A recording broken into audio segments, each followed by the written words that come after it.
วันที่ 24 มีนาคม 2569 ที่สถานีบริการน้ำมันปตท.สาขาขุนยวม อำเภอขุนยวม จังหวัดแม่ฮ่องสอน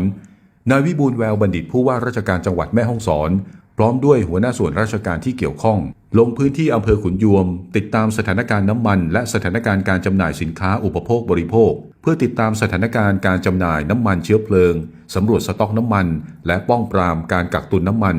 โดยได้พบปะพูดคุยกับผู้จัดการปั๊มน้ำมันและผู้มาใช้บริการปั๊มน้ำมัน จากนั้นคณะได้เดินทางไปติดตามสถานการณ์น้ำมันที่สถานีบริการน้ำมัน PT สาขาขุนยวม หลังจากลงพื้นที่พบว่ามีรถมารอเติมน้ำมันที่ปั๊มปตท.สาขาขุนยวมเป็นจำนวนมาก ซึ่งทางปั๊มยังคงมีน้ำมันให้บริการตามปกติ แต่มีมาตรการให้รถยนต์ส่วนบุคคลที่เติมน้ำมันดีเซลสามารถเติมได้ 1,000 บาท รถบรรทุกเติมได้ 3,000 บาท ส่วนการนำถังมาเติมจำกัด 100 ลิตรสำหรับน้ำมันเบนซินและแก๊สโซฮอล์สามารถเติมได้เต็มถัง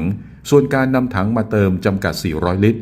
ด้านปั๊ม PT สาขาขุนยวม พบว่าน้ำมันดีเซลหมดมีเพียงน้ำมันเบนซินและแก๊สโซฮอล์ให้บริการ โดยจะมีรถขนส่งน้ำมันเข้ามาเติมทุกวันในช่วงเย็น